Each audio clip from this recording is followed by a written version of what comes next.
Well, hi, welcome everybody. First, I'm sorry I'm late, but it was packed like this in Hermantown, which I was hoping 5 people would come. So obviously, there's pressing issues going on across the region to everybody. So thank you for coming. I'm Representative Natalie Zeleznikar. Wanted to get out and greet you all. I have, I'm going to send this here quick. I have to get this pen. If you can, you'll see how many people were at the last one. You can sign it around if you wouldn't be so inclined. But I wanted a chance to get with you all because we've been 7 weeks in session and the bills are flying through. And when I say flying through, I mean flying through. So we've done abortion. They just keep coming. And right now, I fully expect that we're going to see the cannabis bill, which is marijuana, pot. This is the title. It's under cannabis. It's going to come through. I fully see that it's going to come on the House floor. I fully expect that they have enough votes to vote it through. I think they'll vote it through the Senate. So we're going to talk about that. We're going to talk about Paid Family Medical Leave Act. That's going to come. And then we're going to talk about Second Amendment because there's a slew of bills that are being put forth by the House and by the Senate that affect the Second Amendment. So that's what we're talking about first. And then moving forward, I'm going to meet every month. March, the topics are going to be education and hopefully bonding bill updates, and hopefully we'll have some things on Social Security tax implications in March, and we'll be meeting at the high school, I think, on March. I've talked to the superintendent, but it'll be in the paper. I'll let y'all know. I'm sorry it's short notice, but on Monday, when I could see how fast these bills are coming, I realized I had to get a town hall scheduled now. And so I'm in session. I'll leave today. I'll go home, get my suitcase when this is over. I'll drive back to St. Paul, and it's Monday morning, 7 a.m. Sometimes we're in session till midnight. I'm in session on Monday, Wednesday, Friday, or Thursday, and then a lot of times, every time on Fridays I'm in district. I was at LP all day Friday, out with the loggers, and then I'm either that or at events on Saturdays and Sunday, this stuff, so it's packed. But to me, it's important to get to you all, so thank you to our sheriff and our chief of police for coming here. I really appreciate coming. I wanted to make sure, what I hear from people is people didn't even know what's happening. People aren't getting informed at the county, city, state levels, getting the information down. So I wanted to break down what this bill looks like because my feeling is that at the speed it's all moving, they need to hit pause a little bit to make sure the police departments, the sheriff departments, the employers, everybody's had a chance to look at what are the implications. What are the implications for public safety? What are the implications not just for businesses and employees, but all the levels of ramifications, so we think through a bill well. To the pros and the cons. So the way this bill is written, and if you look at House File 100, it's thick. It's adults 21 and over can purchase up to 2 ounces of cannabis, cultivate up to 8 plants, 4 which could be mature, process up to 2 ounces in a public place, 5 pounds in a private dwelling. Right now, the Democrat goal is 100% to legalize, regulate and expunge criminal records regarding cannabis.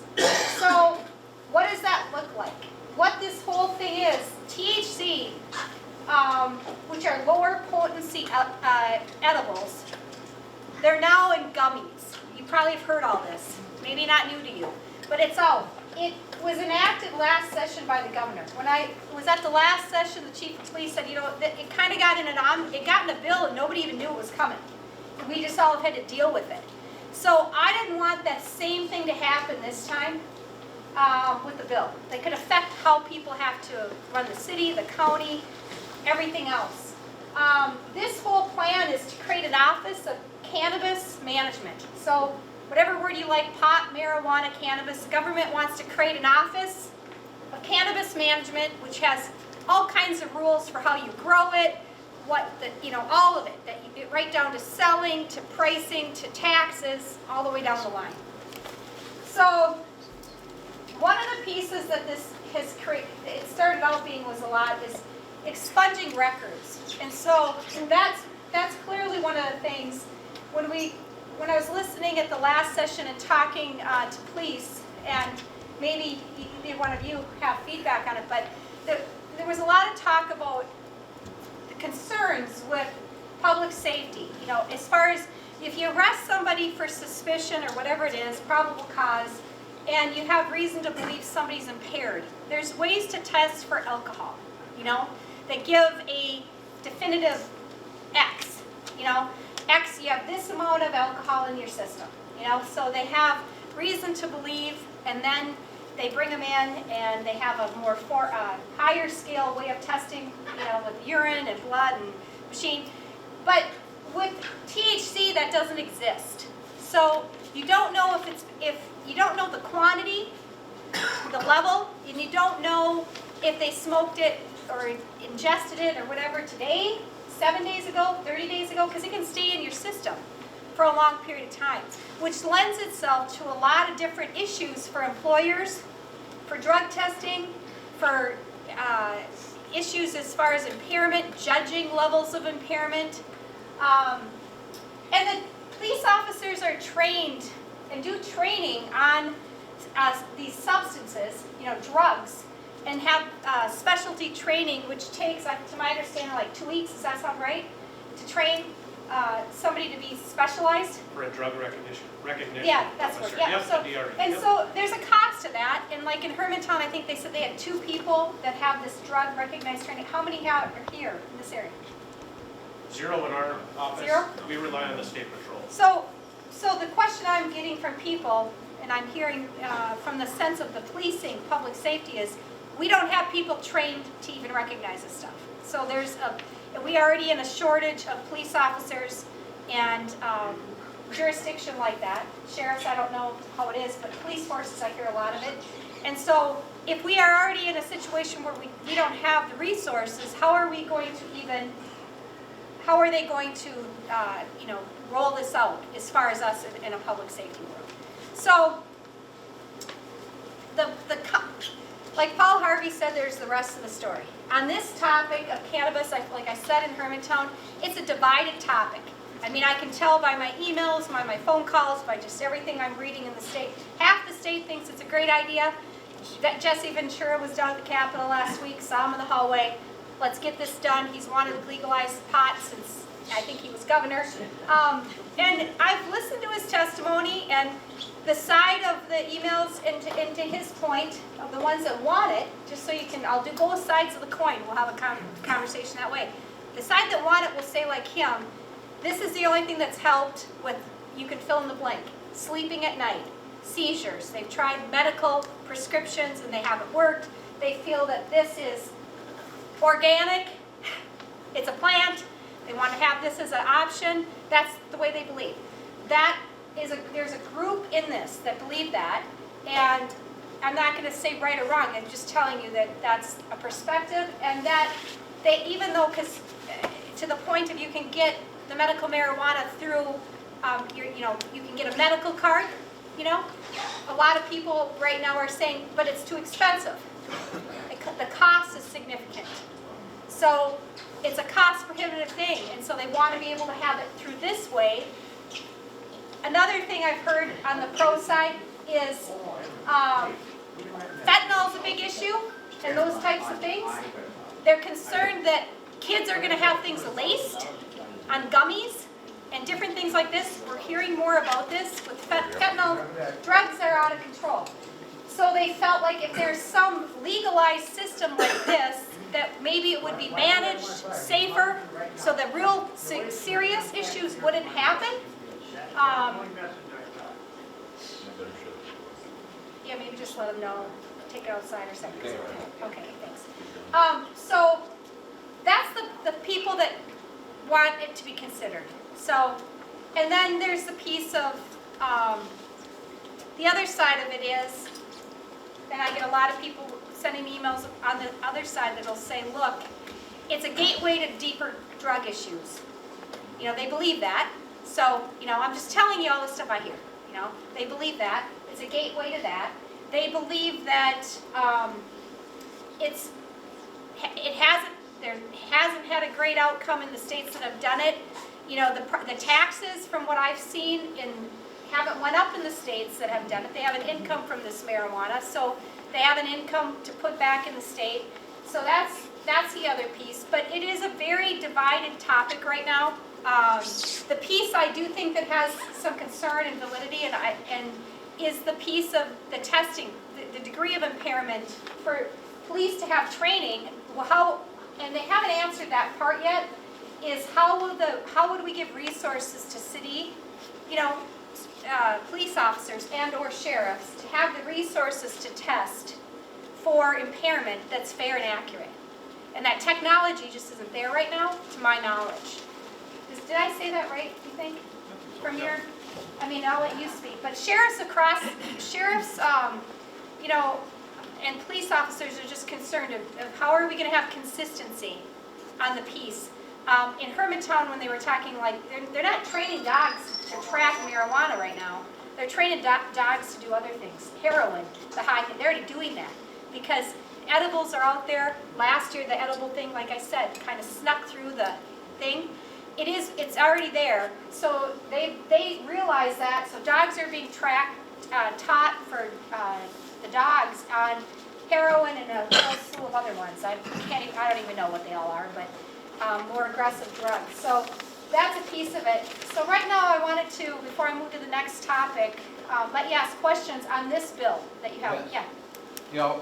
It's talking about expunging the records of those who have prior convictions. A lot of times, if you follow the cases that are going on, the more serious crimes, sometimes gun-related and etc., in these cases are pled away to not have to go to court. And so we may be expunging records of violent people who weren't convicted of that because it was pled down. Is anybody speaking about that? Point well made. And what his point is, I think everybody probably could hear it, but you could have somebody that pled down, and there could be serious offenses that are in there. So Don't you see that anywhere from murders to rape to everything else? Everything's pled down, so it's just part of the system. It is a system. You can't make any law that ain't gonna be pled down. Right. And to that point, I do think the pieces of expunging records to the point of just this, I don't personally have a problem with that when we're talking these low level. That if it's tied to just one item, it makes some sense to me. The piece, if it's got other pieces tied to it with crime, I don't have the answer to that. Our whole court system is broader than just this discussion on that. And there's a lot of things that happen. Minnesota is not a state that does a lot of in prison time. It's mostly probation. So that's what's happening. Whether that's a good plan for how we treat true criminal behavior, violent offenders, what I'm talking about, people that kill people, rape people, all those types of things. How we're dealing with that, and if they're in possession of a firearm and they've actually been it, that's a different issue. And if we need to be more aggressive on those type of repeat offenders and criminals like that, I personally agree that we should. I think that has a whole different thing than somebody having this. If you're a drug dealer and you're doing that in those capacities, it has a different weight to me. That's just my personal beliefs. You all can have yours too. But on the sense of this cannabis deal, it is likely going to go through. If I didn't even vote, it's going to happen. It's going to happen this year. So I'm just here to tell you, there is a trifecta. There is a trifecta, and right now the plan is legalize, regulate, and expunge. So what I'm looking at is, if this thing goes through, then what are the things that make sense? Are there any type of opportunities where people would look at and say, maybe we should allow this amendment to this? What things should be thought through, on treatment centers? The one thing they are putting in here, it's going to have a retail tax of 8%. They're talking about farmers grants, and they have language on misuse treatment programs. So they're obviously expecting that there's going to be some people that misuse marijuana, because they're putting in funding to have programs. So in the prior which to me is kind of an oxymoron, right? So I'm assuming they've had, I'm not on this committee, but they have had enough research to know that they have programs for some people. Because people that use are all different kinds of users. It could be recreational use, it could be an addict, it could be a young kid, it could be middle-aged, it could be a senior. I mean, there isn't just one profile of a user, you know? It could be situational, it could be recreational, it could be everyday, it could be all of things. So there's not one shoe to fit all feet on this topic, just like it's alcohol or any other topic. But what I've said is, look, the cat's out of the bag. I mean, edibles are happening, this THC that's happening, that's out at the stores right now in Minnesota, it's a lower level, but it's there. It's going on. I think there's a concern I have that they look like gummies, that look like the kid. That's a big thing. You know, that these, like a kid asked today at the session I was at, he goes, how do I know I'm eating candy or that when I'm at school? Well, they don't. There's no way to tell. Like, I like the sour gummies. I would have no way to know if it's laced or it's actually from one of these shops and it's this. I would have no idea. So this is happening in schools right now where they're coming to school and the kids are all sharing the stuff or whatever they are doing, known or unknown. And so then, you know, you have this. I don't have the answer to all that. It is the reality, though, that it's there. The question is should Minnesota be the 21st state that does this, and then we tax it, we have tax base from it. It has systems of parameters, and that's really what it's all about.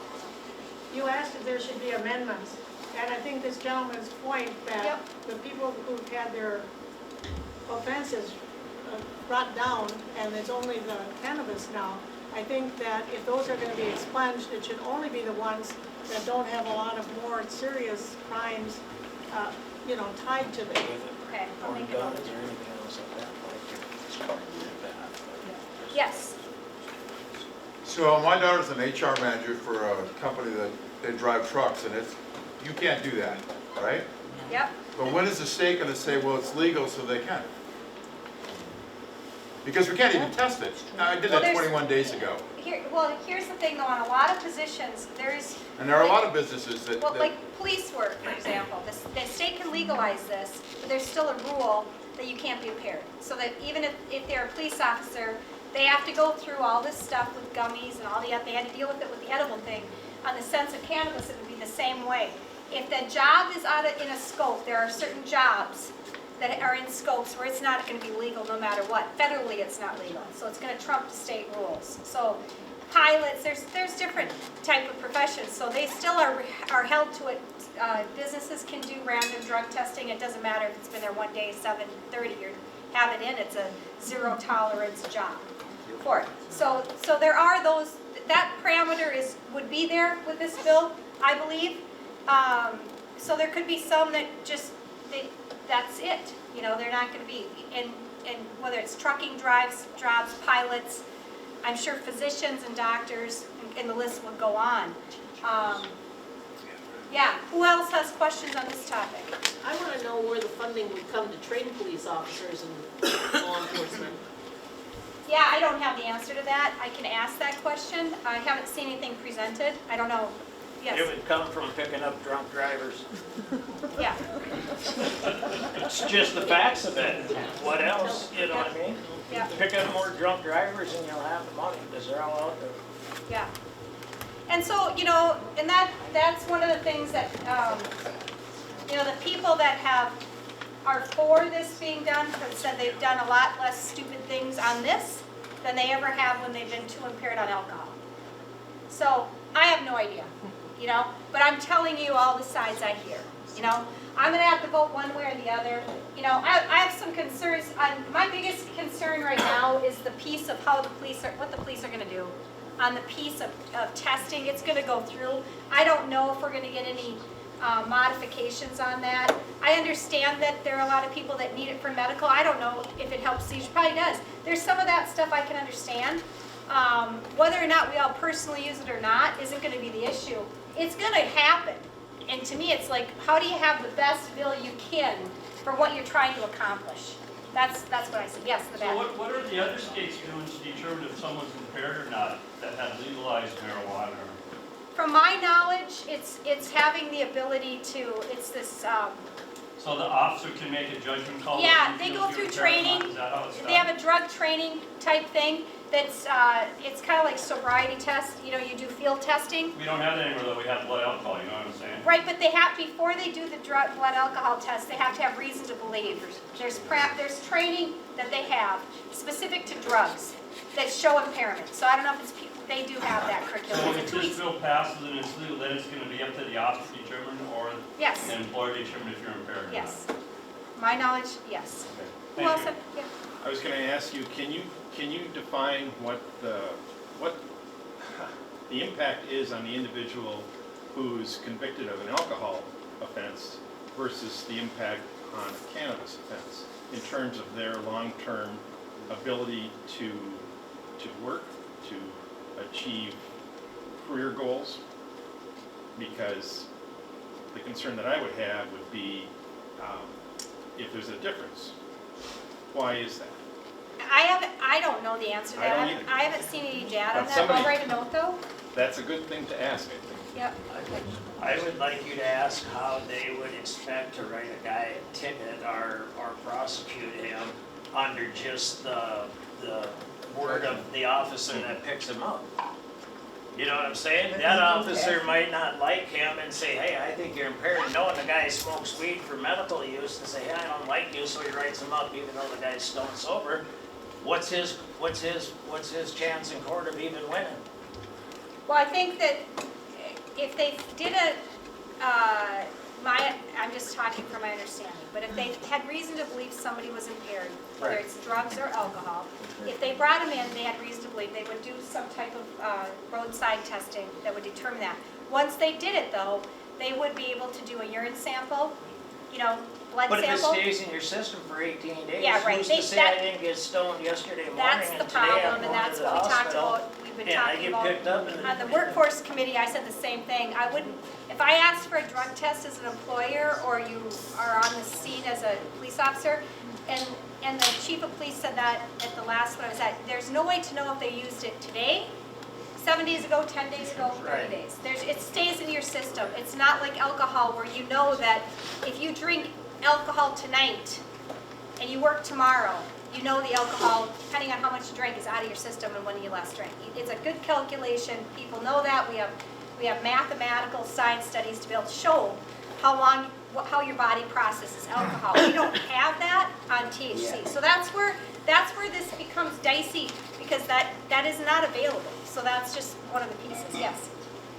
It sounds to me from what you've said that you have a concern about the training of officers on recognizing this. I mean, you're asking for, I guess, amendments to this to better this bill.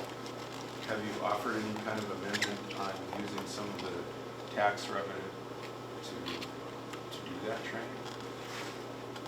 Yeah, and it wouldn't be me, it's not on my committee, it came to workforce committee, so when it's at committee, we bring forth asking those type of I things, yeah. understand that, but Yep. I mean, eventually this is going to get to the floor and it may be open to amendment. It sounds like that's your concern.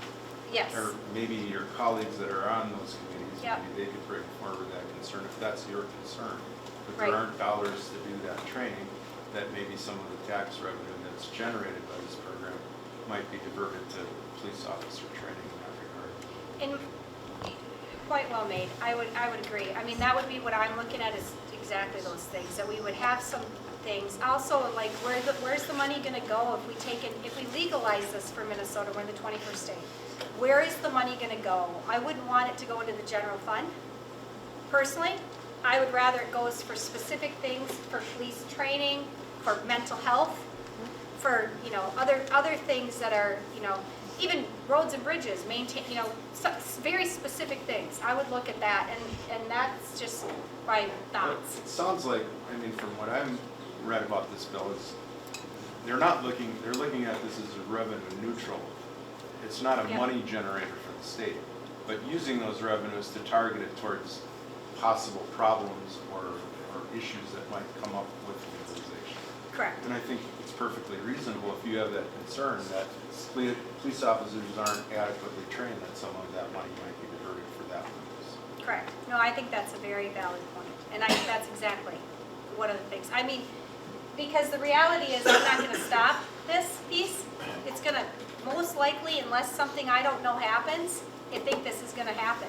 But offering some amendments that would maybe make it a better bill, even if people are on the side where they don't like it, is there something? And I don't know all those other pieces that could be. Yes, the back. I guess my big question would be, you know, as you said earlier, at the federal level, this still isn't legal, and they're are technically supposed to be trumping the states on this issue. What happens, I mean, right now, they're turning a blind eye and allowing the states to do what they wish. If another administration comes in and this changes, what protections are those for those who were dispensaries and growers and things that were licensed, who technically, by federal standards, are doing everything against law? I don't know, there's 20 states that do it. I think it would just stay. Regardless of who's in the White House, I don't think it's going to change on a state base, because it's been going on for several years now between quite a few states. Colorado, I can list them all. There's, you know, it's happening right now on a broad scale. So, you know, some of that jurisdiction issue stuff would have to be thought through, but I don't see that mattering. Once it comes into a state, and I know this from talking to some guys in Colorado, Yeah. you know, over their truck guys out there. Once it comes into the state for more than a couple months, there is way too much money in it for the state to stop it. They don't have the power no more to stop it because the money flux in it is so high. Yeah. Like to the tune of $80 million a month going to the state of Colorado when it first came out. Right. It's just an astronomical amount of money that comes in with it, that once it's there, you're not gonna stop it. So if you're gonna vote it in, make sure you got what you want before you vote to it. Yeah, and I'm just, You know. I'm just talking through it, you know. Right.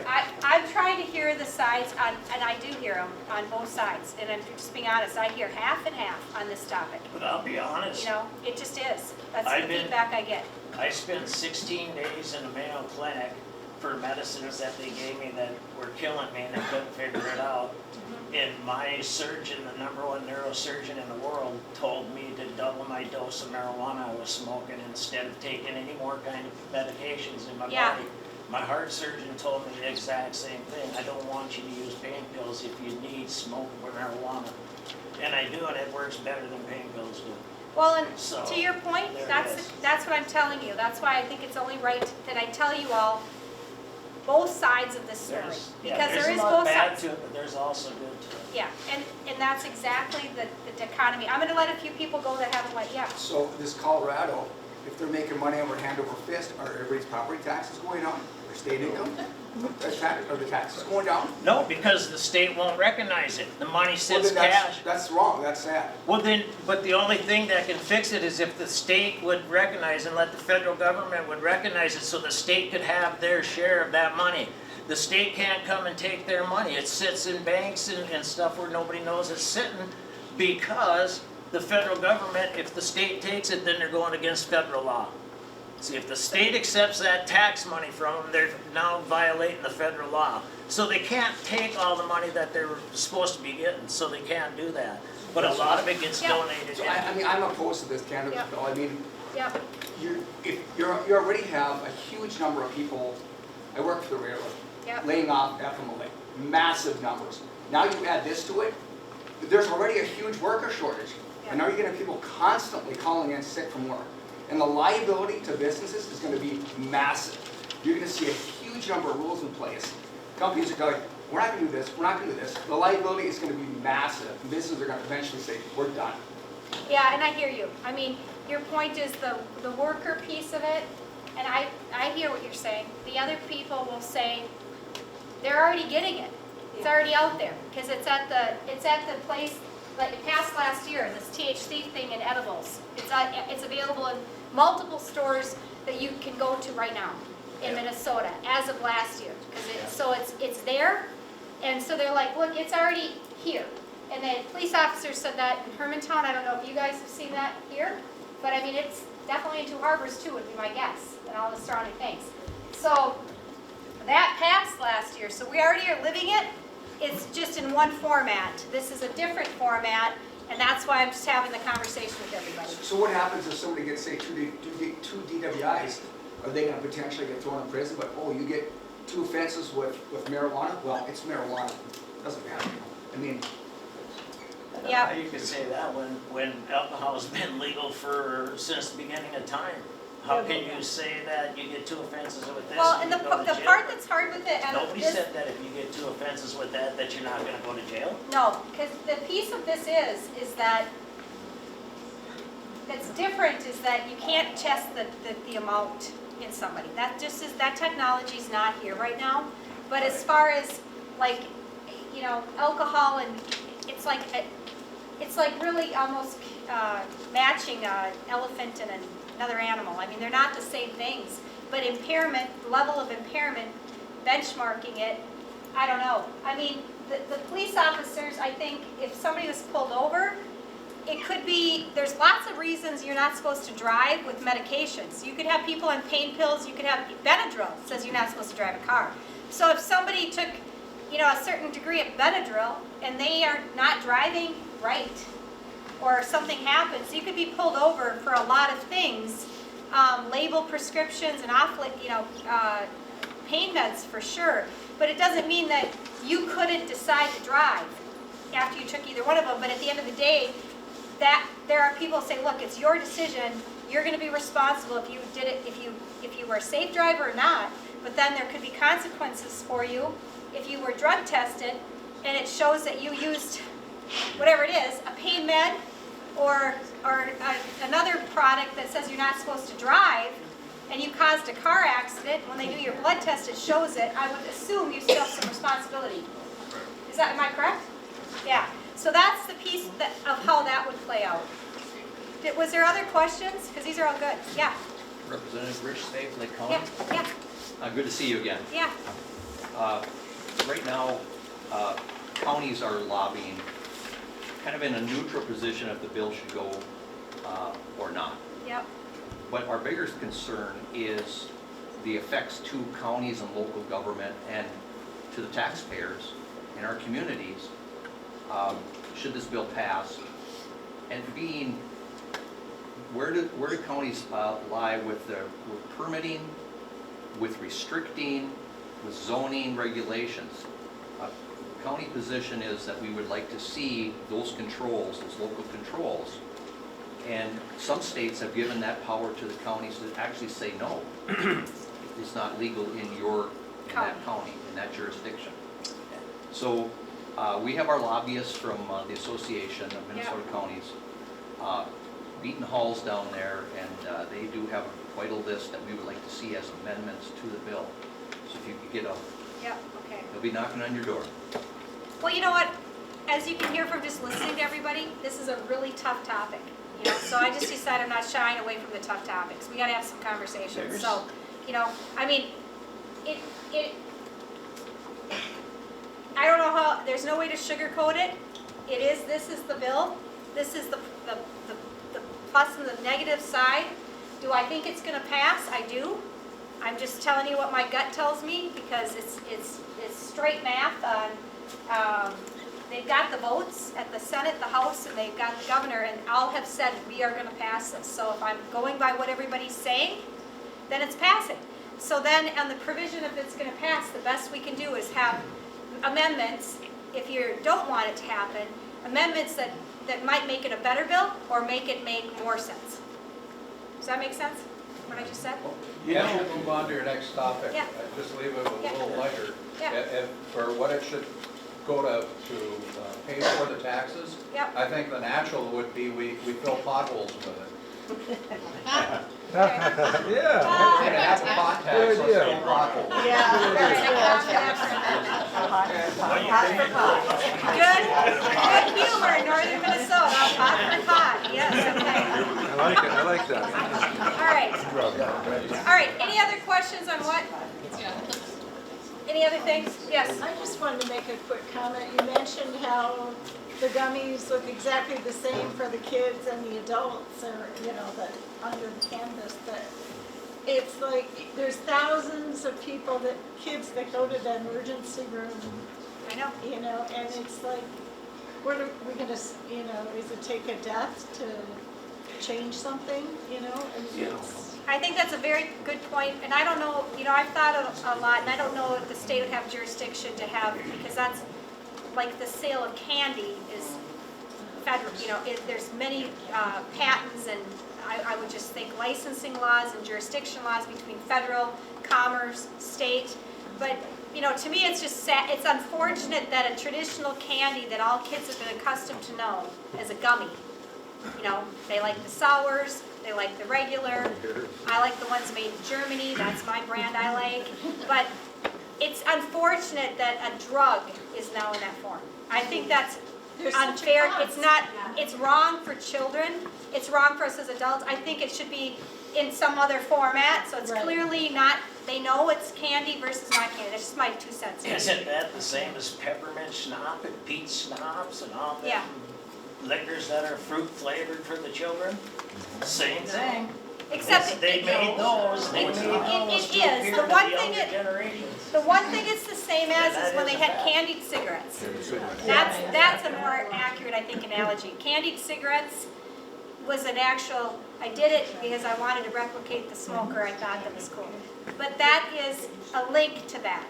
I think that there's some opportunities that we maybe could get to that, where it's not that for kids. That's just my opinion, so. Safe packaging. What's that? Safe. Safe packaging. So, next topic, okay? Because it's part 15. Paid Family Medical Leave Act. Have you all heard of that before? Okay. There's a federal act that we're all under right now that is for employers that are 50 employees or more. That's what it is.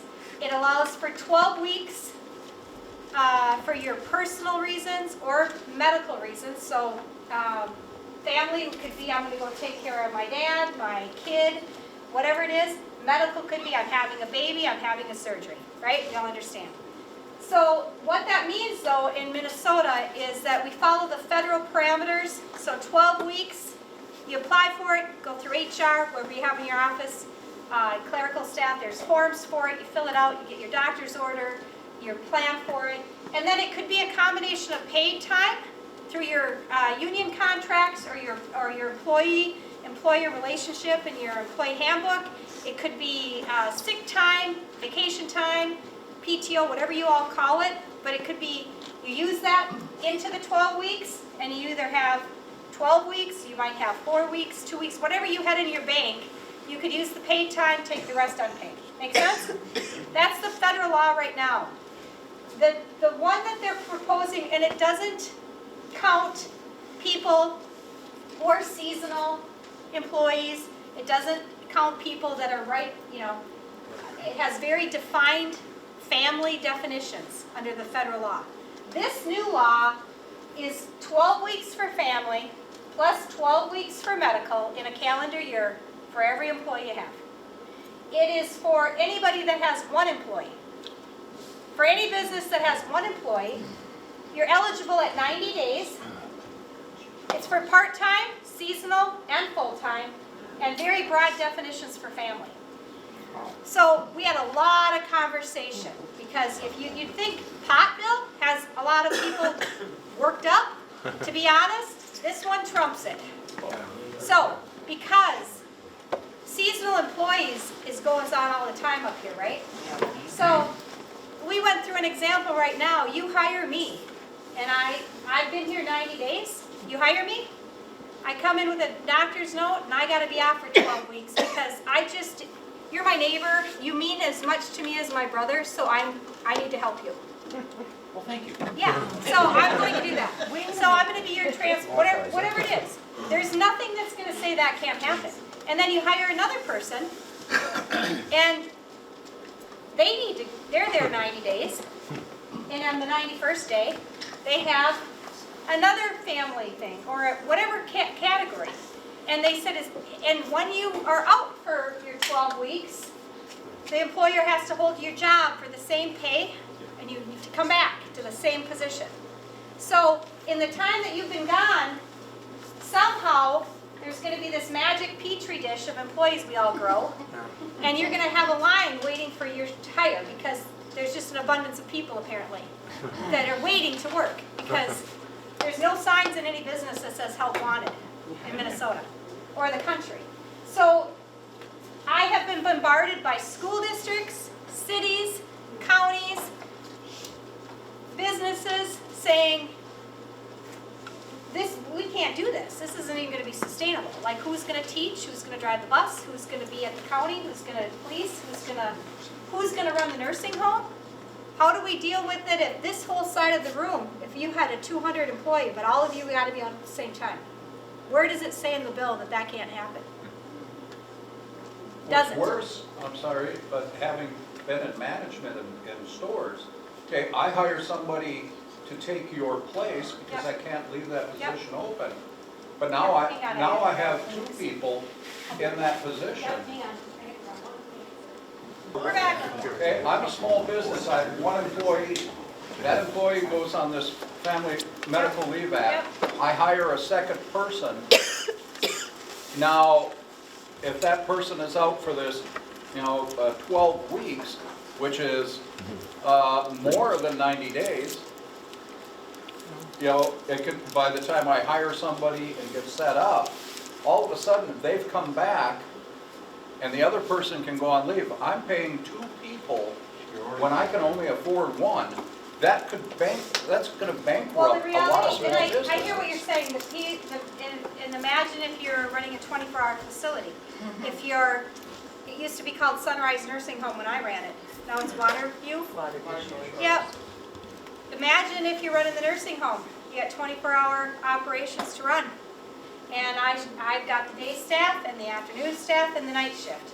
And I got two people out of those 3 shifts. Who is going to fill the shift? Because right now, in the state of Minnesota, there's not enough staff. Ely's likely going to close their nursing home. That's one I know, and there's a whole list of them that are on a threat. But the reality is that they don't have the staff right now. So if you don't have the staff and the state is already mandating what we're supposed to do on care plans, which we don't have the staff to do it, which means that facilities are flying in people from all over the country to come and stay in an apartment in every little local town around here to stay. They have to pay the housing, they have to pay the flight, the travel time, and it's about a $90 to $100 per hour fee for an employee. And so it's bankrupting the nursing homes and the assisted living on this plan. So what they've all said is this is the final nail. There will be no services in rural Minnesota, and even in the larger cities, they can't make it either. So that's a piece too for the 24-hour shifts. Yes? So maybe I missed something. Yeah. Are you saying that this is already in progress and that it's going to be voted for in the, to pass? It hasn't passed yet. But it doesn't even pass like a common sense test. So I don't That's why I'm here. That's why I'm here. Here's the thing. I feel my job is to let you know what's happening. I don't know. The only way I know how to do it is a town hall and to get the newspaper and write articles, which I've been writing articles in the newspaper in every town that's in our district, to let people know what's happening as I understand it. And then make sure the bills are moving so fast that yes, this is probably going to come to the House floor soon. Okay, so if I think that it doesn't pass the common sense test and I don't want my representative to vote against that, Yep. then do I send an email? Yes, and I will tell you that at the end here, how we're going to do Okay. that. Yes, emails for sure, yes. Is how the employee gets paid, is that changed on the new bill for those 12 What do you mean? weeks? Yeah, oh yeah, like how, it is, what this is going to do is create, like we have the unemployment fund, this is going to create a new fund, it's going to be a paid family medical leave government fund. Like I said on the cannabis, they're going to have the Office of Pot Management or whatever. This is going to be another fund management where they're going to have a whole team of government employees they're going to hire. And then the formula is like a 0.07% that the employer has to pay, which is employers have to pay into the fund like you do with unemployment. And then you as the employer can decide if you want to have half of those costs go into the employee's obligations. So that means that if I work for you, you could deduct, you know, a certain that half of that percentage or 3/4 of it or whatever you decide, and have me pay out of payroll deductions a percentage of it, like an unemployment insurance or Social Security or anything else. So this is, but I haven't heard any discussion on if they thought about, is this what the employees want? Are the employees going to be happy to see this deduction on their check when they're already strapped too? I mean, they're looking at it as a complete benefit, but it says the employer may choose to have half of the expenses come from the employee share. Well, what do we do with union contracts that have already been settled? So, I mean, I'm asking questions like this at workforce. How are we going to deal with all the domino effect of it? Well, it's Yes, okay. My name is Mark Roynan. Hi. From Largemont. Yeah.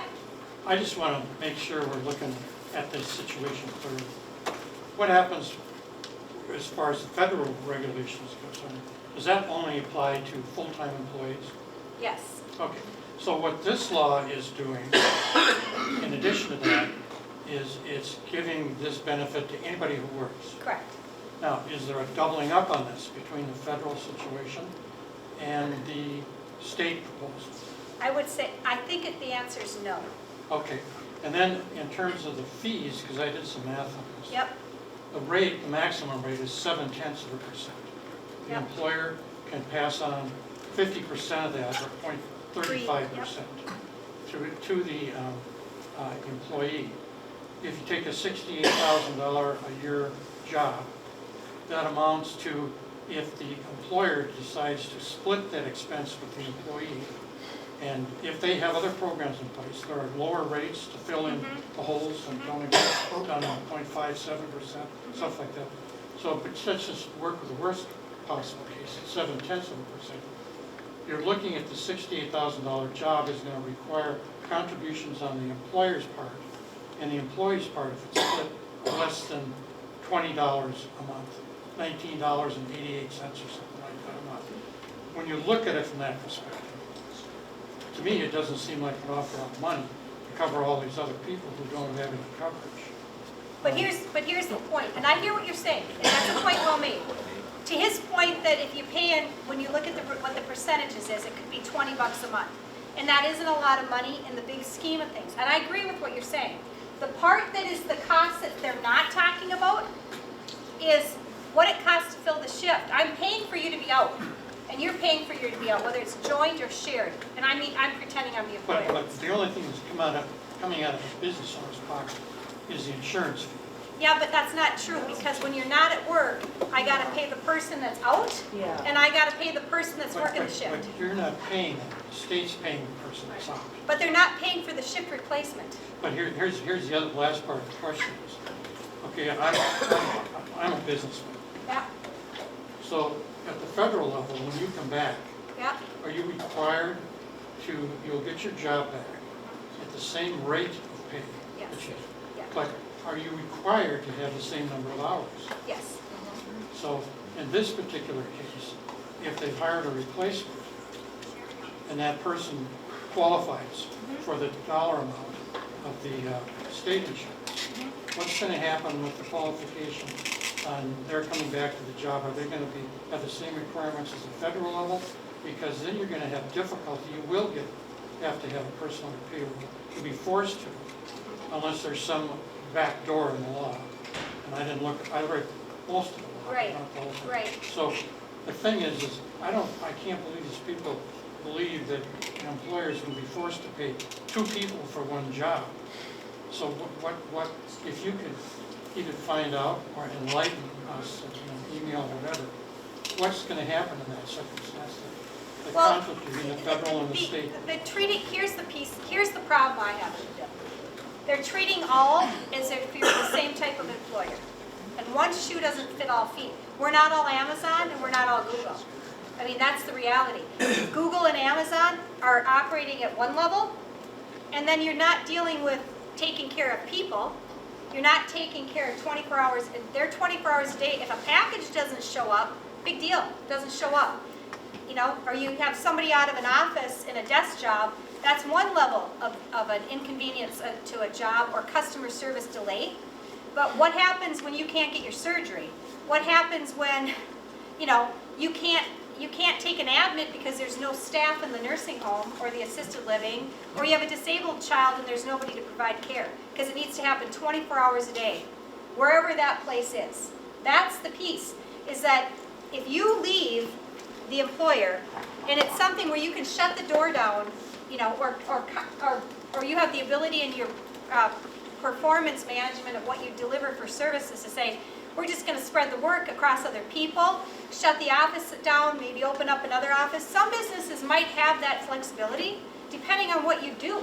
You know, I don't know your business, but on ones that have to run 24 hours a day, or in certain parameters like that, the staffing of it is going to be a challenge. The math is not there because the numbers of bodies are there. I'm just going to take another one. I'm going to go around the I room. just want to finish the question. Yeah. You've thrown that out, so the last part of the question is, that's going to happen anyway. If you can't hire people and one of your people leave and you had a 24-hour-a-day business, you're going to have to spread it, or you're going to have to pay any way you can to get somebody else in there. This bill isn't going to affect that one way or another. If that's happening today, right now, it's happening to your nursing home, Ely or whatever you mentioned. So the thing is, that's incidental. The restaurant owners are telling me that that's not true. I'm hearing from them all across the North Shore. I'm hearing them in every part. Bar owners, restaurant owners say that's not true. And the reason they'll say is, we have dishwashers that make 15 bucks an hour. We have kids that are there. We have all kinds of people working in different scenarios and seasonal. And the application that, you know, is being applied is not, it's not going to work in the restaurant field. We hire a lot of part-time people. The current law is not for part-time people, not for seasonal. If this law was 12 weeks, and to me, a reasonableness of this whole proposal is to just do 12 weeks, the federal law, the same definitions, and then have it go into this fund of the 0.07%. Start with that, have it match the current law, which is, you know, increase that to 180 days, 6 months. If you're there 6 months, then you're eligible, not 90 days. Have it be full-time, have it have the same definition for family, and have it 12 weeks, not 24. That would be, to me, a compromise to start. Yes? You know, we're talking about a bill here that obviously is not in final form. It's still in committee. There's 11 other states, it's my understanding, that have done a family paid medical leave acts, similar legislation in 11 other states. And in every one of those states, they have worked out exemptions for part-time, seasonal, and under 18. Isn't it a good likelihood that Minnesota will follow the model of the other 11 states and make some exemptions where common sense dictates? I'm hopeful. I mean, that's why I'm here, you know, because I agree with you. That's what I'm saying. And if I think a fair amendment would be to say, you know, let's do some of those things. Make sure the language is tight, you know, it's full-time, it's, you know, exactly that. So I hear what you're saying. I'm going to take one that hasn't talked yet. Yes? Hi. I guess my first part of my question is, so if somebody's employer allows you sick time, Yep. would you do the Family Medical Leave Act first? So you could have 12 weeks there and then you could use your sick time after that? So technically you could almost be out for an entire year? That's It's called stackability. And That's I think that's exempt.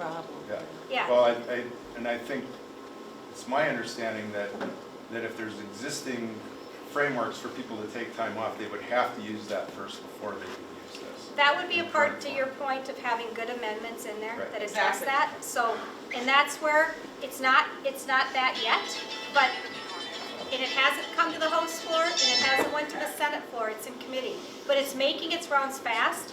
So that's what I'm hoping, to his point, that some of these amendments would get in it. So we're going to move on. I just have one more Yeah. part of the question. So are they looking at the Paid Family Medical Leave Act along with what the Nursing Association is looking at with one nurse per patient? No, it's a totally separate bill. Not But at all. don't you think they should be looking at it together? Because They're not. isn't that They going won't. to just, that's gonna annihilate what's happening in a hospital? I know, there's a lot of bills happening, but that one's 100% separate. Yep. Okay. What's the definition of paid? Is it at 100% of the rate that they were paid at, or is it at No, some, it's not, it's a percentage. I think it's at 80? like workman's comps? Yeah, Like is it, unemployment? it's tiered. It's like, yeah. It's in a tiered, it's earnings, and there's a formula, kind of like unemployment. It has its own, it'll have its own fund, and there's a formula. I don't have the whole bill, the bill's stacked, but it's a formula. The thing that's real different about what the gentleman said is that, yes, you can hire somebody and they can quit, you have to hire a new person.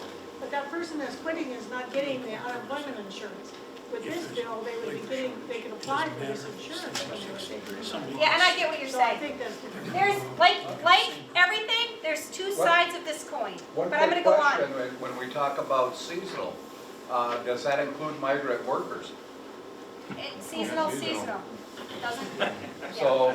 So we could be But there, putting this on I to- really believe there's gonna be, to his point, more discussion on this. I'm here to just tell you what the bill is. It's not done, it's gonna move through. If you're interested to go on the House thing, go on Minnesota House.min or Senate.min, and you can put the bill right in and follow the bill.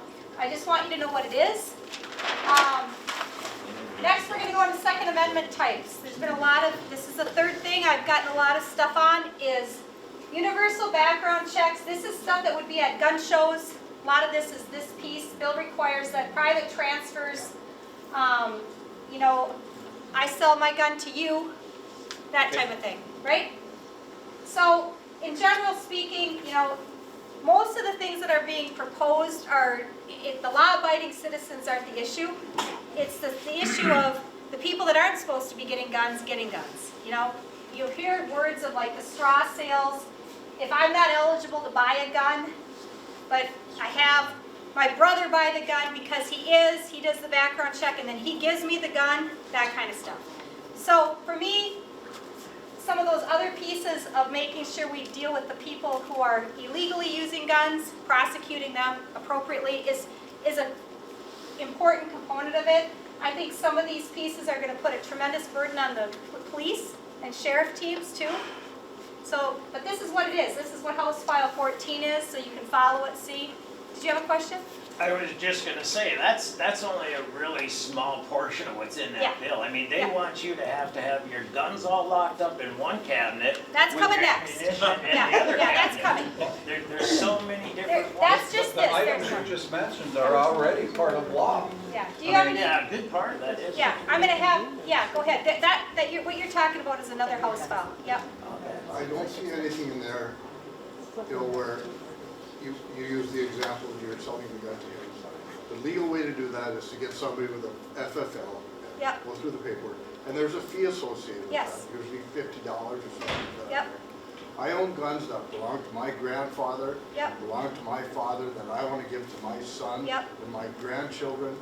Yep. You know, at $50 a pop, that could be some serious money. Yeah, I think when I looked at this bill, there is a provision in there for family to do a transfer. That's in there.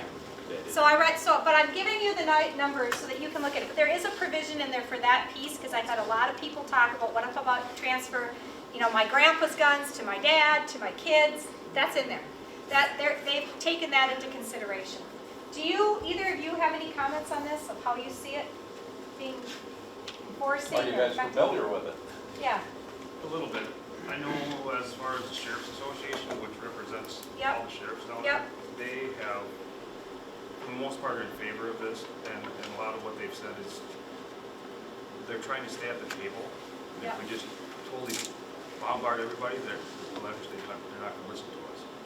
So they're trying to, this is one that they've openly said, we'll support that one. The other one that Pat was talking about, no, that's not. Yeah. So but I just want you guys to know which ones are up, what the topics are, yes. So do you plan to support this one, or? It's not in its final form yet, so I'm gonna list all the discussion. Yeah, they have not come to the floor. They're in its, so I'm guessing there will be amendments to some of the pieces that the sheriffs are asking for. Sheriffs are getting involved. That's why I wanted to do town hall forum. The reason of this whole thing is to say, here's what the bill is, and it's moving through committee, and when it comes to the House floor, that's when I have to make a decision So on can how you tell to us vote. what you would support in the bill? I think what I want to do is hear, I have not seen the report from the Sheriff's Department and the police yet on this. I would like to see some of the things on the straw sales, stuff like that, the other type of transactions that are happening, too, personally. Natalie, the chief of police is here as well. Yeah. Yep. Anything to add, sir? No, so much like the Minnesota Sheriff's Association, the Minnesota Chiefs of Police Association, we have our lobbyists who do the same Yep. thing, and they're banging on the doors, doing all the right things. And I'll just speak personally, I think with law enforcement lately, we just wait to see what happens, what laws are Yeah. created, and we are totally reactive right now, and whether it's cannabis, whatever it is, we're just waiting to see what happens. We just have to wait and see, because like the sheriff said, we don't want to be banging on everything, but we'll fight where we need to fight and offer our opinions. And in the last meeting, they were talking about just, that the piece of the paperwork, it's paperwork transactions, this would be, of I sold my gun to you, a person type thing, is what I think this would be about, right? And so it's making sure that you're licensed and you're going through the proper steps. So, it doesn't seem like it's an odd thing to ask for. It's just I want to see what all the pieces. That's already illegal. What's that? I think most of that's already law. Yeah. Well, Well, there's duplications, and that's where I think there's how this all shakes up with the amendments of what the true intent is and how it comes to the floor. We'll see. Natalie, I had heard through this bill that there wasn't necessarily a requirement for a federal firearms license, that I could sell a weapon to you, but I would have to have a piece of paper. Yeah. Make, model, serial number, date, your name, my name, and almost notarized, but I'd have to keep that paperwork for nearly 20 years if I heard this right. Yeah. Is that truth to this bill? I think that's what the concern is, yes. And so the actual detail as it goes through committee, they're going to be modifying it, like you said, that about the same thing with paid time off. We haven't seen these things in its final form, but I think as it moves, I don't know what the best way, I guess the best way for me is I'll post on my social media, that's all I have, or I can write the articles in the newspaper to say this is what's been added to the amendments, so people can see what it is. If I have that update, by the time I have to get it to press, they add things can change fast. If it goes to another committee and they add on another piece to it, but that's what this one's about. The other ones that, this one here is House File 15. That's the red flag confiscation. That is the law enforcement can deliver an order, execute a firearm seizure without the accused even knowing an accusation has been levied against them. So one of the things with this one, House File 15, that people have voiced concerns with is that in Minnesota we have a 72-hour hold where there's reason to believe. So I'm against this one for that reason, that I've seen 72-hour holds when people really have a reason to believe there's somebody in jeopardy of hurting themselves, where they can go to the judge, the police can, the sheriff can, go through that process. The person accused can, before they're removed, the person. So it isn't about the guns leaving. They can then have their due process, in the sense of the courts. You guys can correct me if I'm right or wrong. And they have due process though. The person has due process. I think it concerns me whenever we're removing that. And at the last session, there was a lot of concern about, employees pitting each other against. I don't like her, I don't like him. Police and sheriffs are involved in a lot of domestics, a lot of divorces, a lot of messy things in life. This neighbor doesn't like this neighbor, so I'm going to say that they did this. And I don't think they're stable in their mind, and I think they have guns, And all of a sudden, it's going to be up to them to go do this, So my perspective is the 72-hour hold is there, and I like that one because you're removing the person. If I'm really concerned about you, but I go get in and get your guns, and I leave you in the house, is that really smart? And if we solve the problem, we're dealing with, if we really believe somebody's not stable, why would I leave you in your house? There's a million other things you can do to create harm to yourself or others with you being there. So to me, it makes sense that they would have a 72-hour hold and have due process. That's my sense, but I'm open to your feedback. And the sheriff and the police, did I say that right? I think this is the one too, that they want us to store all the guns. Yes, and that's in there that could too. be a huge problem for us, Yeah. depending on how much it goes in. Right. I think serving some of these papers, there was talk that, from what I understand, and I could be wrong, but that if something happened in St. Louis County, I might have to send a deputy to St. Louis County to serve a paper. Correct. And then take the guns. Yes. And, yeah, that's. Inventory them, store them, do all this. Did And you there's have- huge liabilities that follow just because if, Right. as a peace officer, if you make the decision, if this does pass, no, we're not gonna do that, because I know that person, they'll be fine. There's just so much liability that falls back onto a law enforcement agency. And so many times, that's what's happening now, they're asking us to quickly be, well, you've heard it before, psychologists, Yeah. doctors, we have to do all these things and make all these decisions.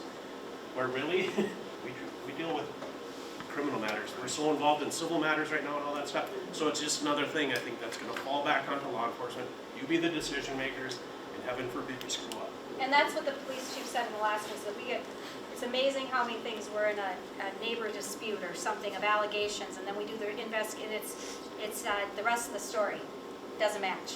And so then what they were told isn't the actual facts. And so they spend a lot of their time on this type of round robin. So to me, we have a system that is in place for this, so that would be, any other thoughts on this one before we go to the next one? Doesn't the judge make a determination on that, or does the police officer? This would be the police, but in the way we currently have it with the 72-hour hold, it is the judge. So if this bill passes, it would give the police officers, Yes. and I'm just asking for a clarification, it would give the police officers the right to make the decision if they should come in and take Yes. the firearm. Is that That's my correct? understanding.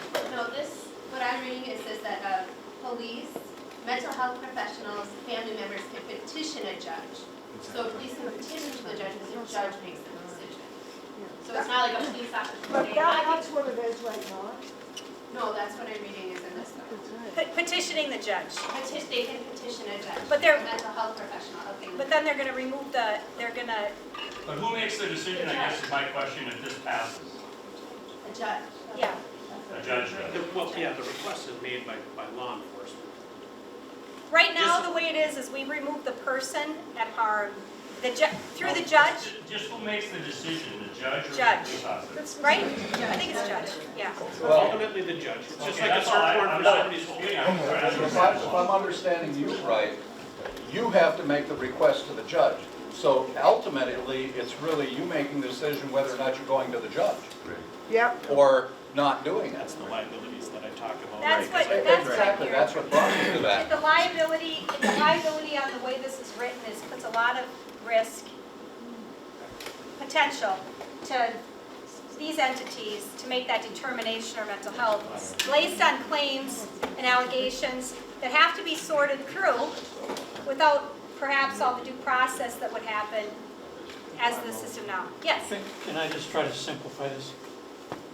In your jobs right now, and what you've been doing, how many instances, what frequency, what percentage of the calls that you have to deal with would have relationship to this law that you've done in the past? Well, I think we already do kind of see this because people are ordered sometimes to turn their firearms over to law enforcement for So is domestic that a big abuse. deal or a little deal, or what's the percentage of the caseload? It doesn't happen very often here, but I will share that it creates a little bit of anxiety within the law enforcement world because they bring in their firearms, which we all know are super valuable to some people. And for you to store them, I mean, and make sure they're not damaged, you just worry about those types of things because if I have Mr. Hastings' great-grandfather's gun and Gary has to turn his fire, I mean, I know the thing's old and I want to take care of it. We're just not equipped to handle everybody's guns, to store all of these things. I can understand it. The flip side is if you don't do something, aren't Yep. you, if you don't do something, and an incident occurs because you didn't do something, you're just as legally liable for that as you are for anything else, right? So do you feel that the system works the way we have it set up in Minnesota right now? I mean, from your perspective, for community safety? Obviously, we all want everybody safe. So, does a 72-hour hold accomplish that? if you believe somebody versus, changing things. I guess that's the $10 million That's a whole question. other conversation. Yeah, right. Because we can bring As you people, know, that's Yeah. that's a great question. but Well, I I'm think just- I if think there's a it's a fair thing. 72-hour hold and we feel somebody's a harm to themselves or another, or they Yeah. meet the threshold to bring somebody in for that, we can bring them to the medical facility and they can be there. And to be honest, those people can be out within 2 hours. So it's just the thresholds that exist now. Because we all know people can go in and BS their way to be like, no, I'm fine, I wasn't gonna hurt myself, I wasn't gonna hurt nobody. And it's just, what do you do at the time? The doctors make the decisions. We oftentimes bring people and say, they need help, they truly Yeah. do, and then they're just out. Yeah, I think with so many things, there's things that can change, So who knows how this is gonna, as it formulates through, it's going through the committees, it's gonna probably morph into different things too. But this is how it's written and you can read it all. I think it's good for people to just know, and then you can follow it. When you go on the bill, you can see revisions, and you can see what committee it's going to next. So if this is something that matters to you, at least you can track where it's at, and you'll get a sense of what's happening, and you'll be able to see that. The next one, it's been mentioned, just to keep us going along, this is the one that says storage of ammunition and storage of firearms have to be in 2 separate places. That's about the summary of it. Every sheriff department I've seen across the state have said, we don't like this idea. We don't like what this says. So that's what I'm seeing right now is concern with that. Obviously, being able to protect yourself, if you're really at risk, if you're in rural Minnesota and you have an incident where you really are in jeopardy, you may not have somebody respond immediately. It might take 10 minutes, whatever. You might need to be the person protecting yourself first. So most sheriffs I've talked to say no. Yes? Question I got, when it comes to gun safety, you've Yep. got gun storage safes where you have, we're not talking stack-ons, we're talking $3,000 plus gun safes Yep. that store ammo and the weapons in there. By that law, it looks to me that they're going to be illegal then. Is there any truth to that? I would say yes. They would be illegal? They would be, yes. Now, My the question, understanding of Yes. it. now the question that I got for you, knowing how things are, would you enforce that law if I have my $3,000 gun safe that's fireproof, waterproof, everything's locked in there, you need a blowtorch to open that thing up? You're gonna say to me that it's illegal?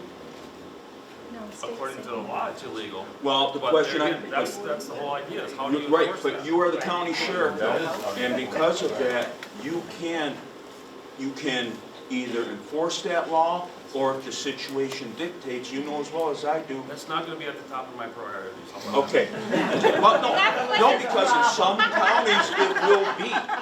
And that's why I'd like to know, because we need clarification on this, because And like I said, most this of, is the one that I don't know of any sheriffs in the state of Minnesota that are in support of. No, I agree. The way it's written, I don't know of any part of it. That would also say that any law officer, when he goes home, has to empty all his No, guns and separate it them. does have that carved out.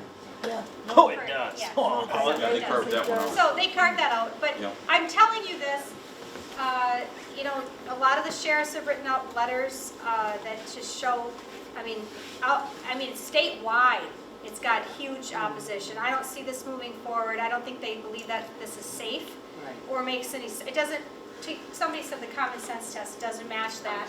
Sheriffs don't think it makes sense, police don't, so yes. This is more of a philosophical question. I Yeah. don't know enough about this bill and its particulars to comment, but just from a philosophical sense, asking our 2 law enforcement officers that are in the room, would you prefer that gun owners keep their firearms under lock and key? Whether this ammo is separate or not, would you prefer that they're locked up? I would prefer that they're stored safely. What does that mean? That's different in any situation. If it's me at home by myself, I don't need to have my gun locked up, I don't believe. If I have young kids there, then, yep, they need to be stored safely so that those Common kids, sense. and the kids need to be trained. And that's how I, That happens in North Minnesota already. Probably 90% of us grew up with no lock and keys on our guns. My Yeah. dad never put his Yeah. guns in the lock and key. Yeah. Well, these are, the goal is obviously, we all want people to be safe. The other thing is that, you know, what this is talking about is being able to protect yourself. So people, you know, for good reason. The number one group of people right now that are buying firearms for first-time gun owners, guess who it is? Women. Yeah. Women. It is not white men like it used to be. It is women.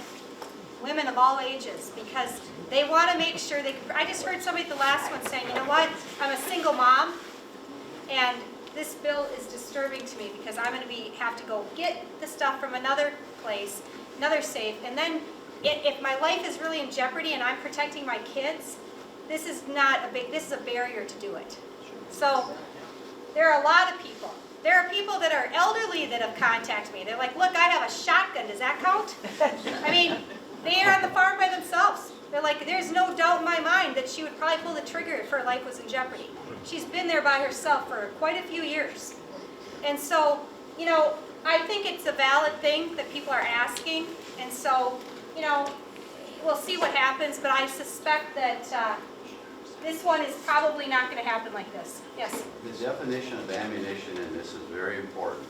Yep. The SAMI itself does not recommend metal cabinets for cartridge components. That's very important. Wooden boxes. Okay. Ammunition's supposed to be stored. So, it is 5 to 5, now I'm going to fly through. 601 is lost and stolen firearms. This one makes sense. There's probably one piece that is, one word that's concerning. A duty to report to law enforcement 48 hours of learning lost, stolen.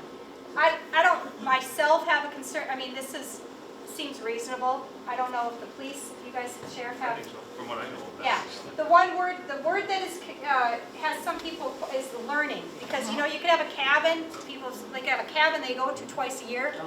You know, somebody could have stolen it, they don't know it. So the word learning means you're responsible. So you might, if you know, knowledge of it being stolen is different than learning. So it comes down to what words you use, may, shall, learning. So I don't know how this is going to come down at the end, but in the big picture, it makes sense. It's just the finalness of that. Does that make sense to everybody? Any other questions on this one? Logical? Okay. The other one is, this one is a Senate file. I'm on the House side, but I just thought I'd share. This is Senate File 1723.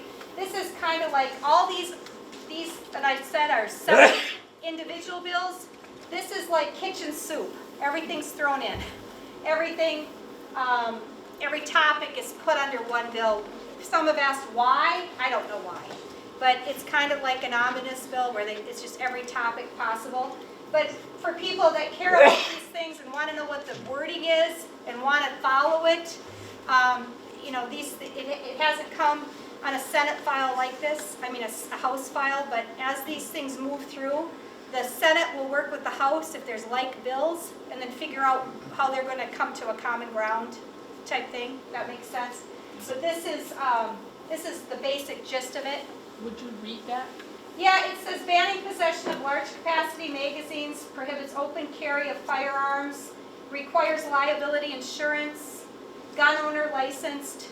Requires liability insurance for what? For the person. Concealed carry? Yes, for the person.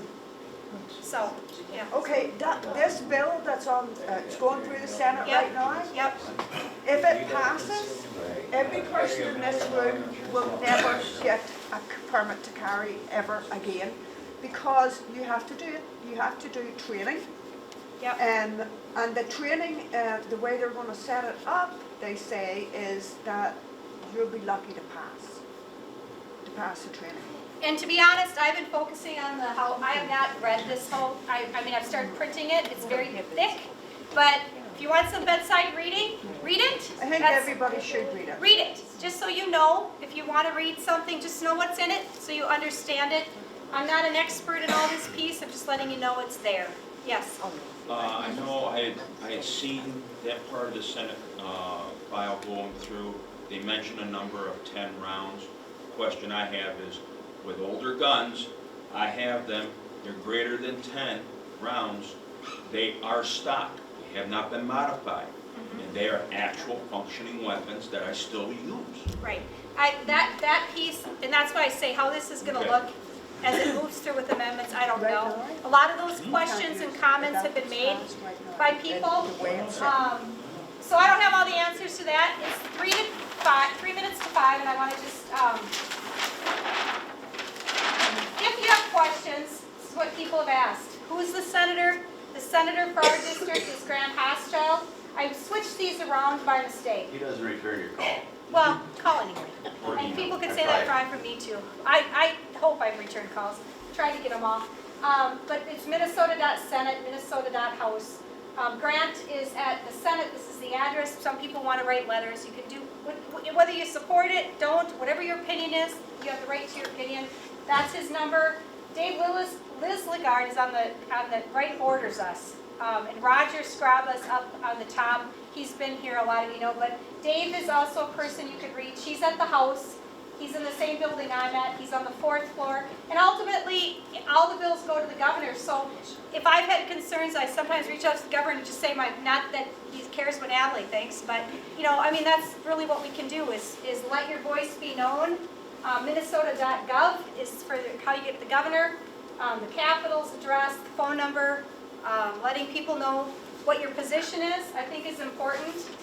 One key to information that I thought was just worth sharing, people might not know with guns, is 80% of the gun deaths are suicide. 65% of that number happen in greater Minnesota. The statistics of the group of people that it's happened to, it's been, these people have no criminal record. They're a lot of them have been farmers, the statistics. Divorced, 50+ white male. That's the group of 80% of gun deaths. Just for people to know. The rest of the 20%, what is that? 12% are repeat violent offenders who are prohibited from having firearms. So there's a lot of discussion on this piece of if they have a firearm and they're arrested for a firearm, what are the charges? So it shouldn't be a misdemeanor. I think most people would agree with that, right? If you are a felon and you get a firearm and you're arrested, should you have a misdemeanor for that? I would think not. I think there's probably a high risk in this group. So how we do the prosecution of criminals, I think matters for whoever it is. 8% of these deaths are domestic. So that's just how it breaks down.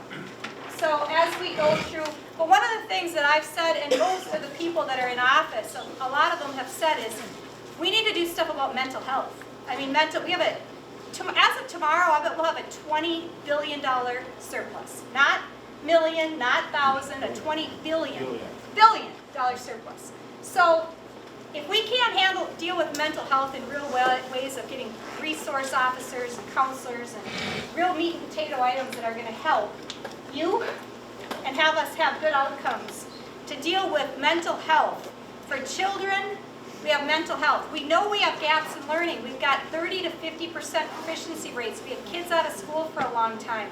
We had people at home for the last 2.5 years. This is the first time the House and the Senate have been back together. So we've had, when people are isolated, what are you at risk for? Kids were isolated, adults were isolated, seniors were isolated. I spent 2.5 years at windows, of frozen windows, with people outside. So when you have isolation for long periods of time for human beings, what are we all at risk for? Depression, right? Depression.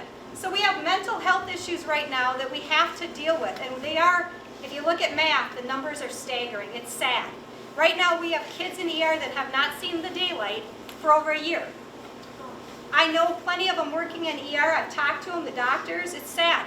And there's no place to discharge them because there's no beds. The behavioral health units that have 10 beds for kids are all full. It's a waiting list for that. If you have a senior with behavioral health needs, they're taking all the chairs and they're throwing them. Nobody's safe. A kid, an adult, you name it, nobody knows where to place these people because there's no miracle place to go. So we're holding them in the hospital, and that's not the answer either. So we have to deal with this. Yes? Yeah, to that point, there's a number of building and construction projects that involve hospitals and other licensed facilities in the state that get tax subsidy, yet are not compelled to add additional mental health beds. We have a very large facility in Duluth that was built by one of our two major providers that has many glass stories and it's beautiful, and they've chosen not to add a single mental health bed to that. Here's what I would say, follow the money. You follow the money. I get it, reimbursement is not there, it's not a moneymaker for the hospital. But it doesn't mean it's right. If they're getting state subsidy, if they're getting Right. dollars into those projects, Yeah. there should be some One way to would think, compel that. one would think, I agree with you. I am saying I agree, and I think the formula of how we've done, like nursing home reimbursement, assisted living, the government sets those parameters in all of them, and same with, I think, hospital, they got Medicare and Medicaid, and then there's private insurance, but how that model works is not working. It's broken. So the spoke on the wheel, there is not one spoke on this healthcare wheel that's going well. We need transportation, we need mental health, we need group homes, we need home care, we need disabilities, we need nursing homes, assisted living, hospitals. So without caregivers, we have no care. But I hope that we're going to find a way to get the funding to the local level in the schools and in the ability to really make a difference. I think the farther you remove the money, the more nobody knows what's going on. The right hand doesn't know what the left hand's doing. And that only makes sense because the state's big. We have 5.6 million people, and people at a local level are going to know the needs better. And there are a lot of needs right now. So, but I think the common thread in a lot of this is mental health.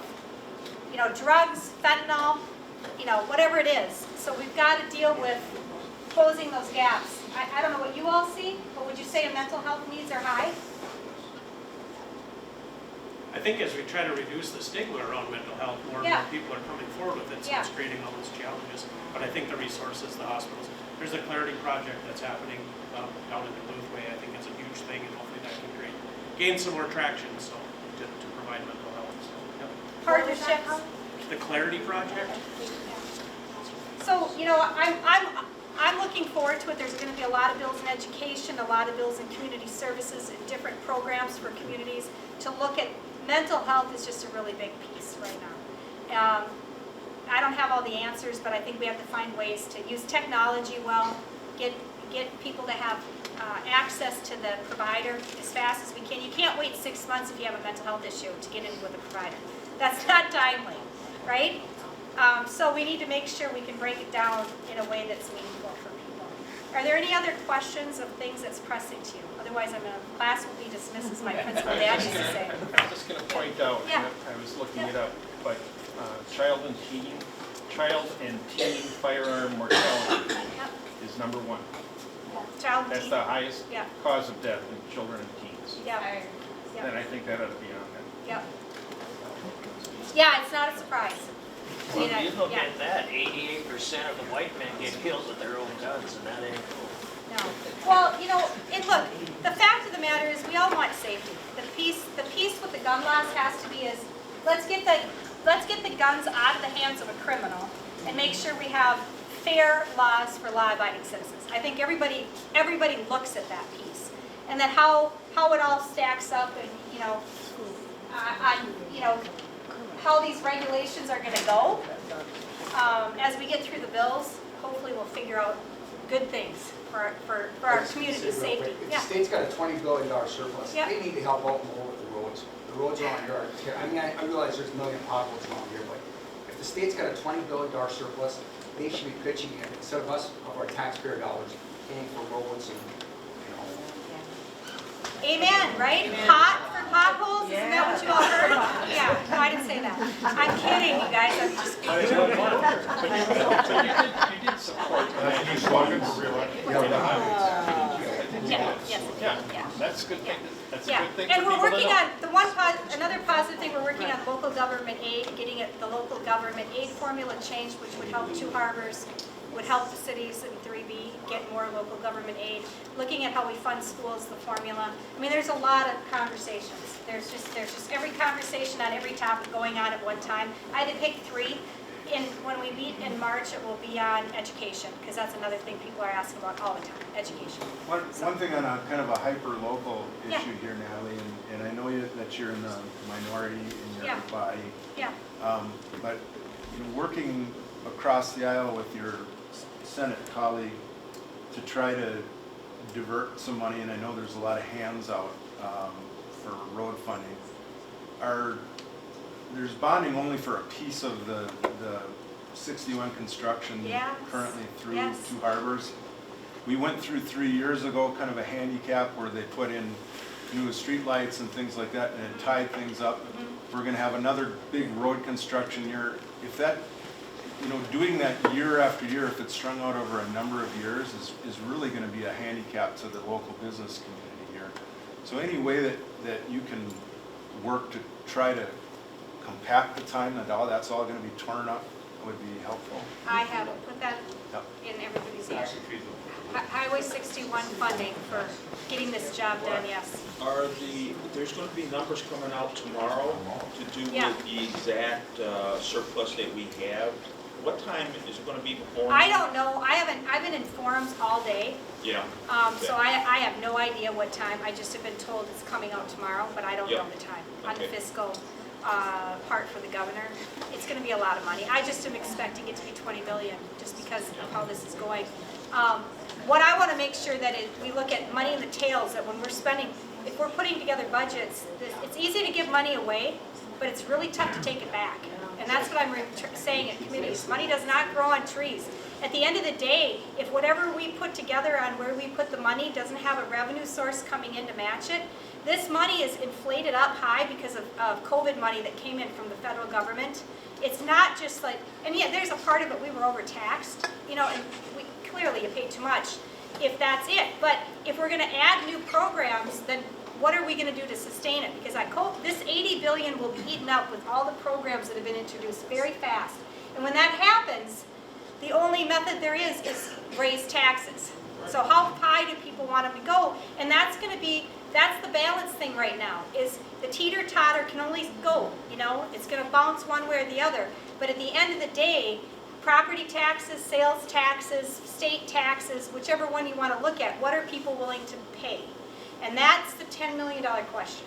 And so I'm just saying, look, we gotta be cautious and we gotta make good, prudent decisions. There's some money we have to spend. Roads, educate, we got policing, education, we want safe communities, we gotta deal with mental health. We gotta look at, I have no idea how we're gonna figure out the solution for nursing homes and the way assisted living. I do know they paid $3 million of fines in 1 year during COVID for survey investigation, which has just tanked the business. So whether or not that was all the timing to do it, I don't know. But, we have a lot of work to do in the whole field of healthcare, mental health, education, a lot of things.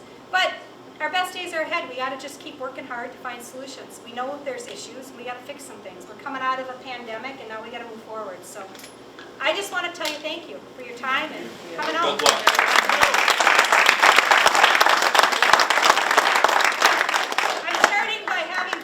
Like this, you can tell people. I'll meet monthly when we're in session. When we're off session, I'll be back too, to try to make sure I'm grounded on what matters to the people.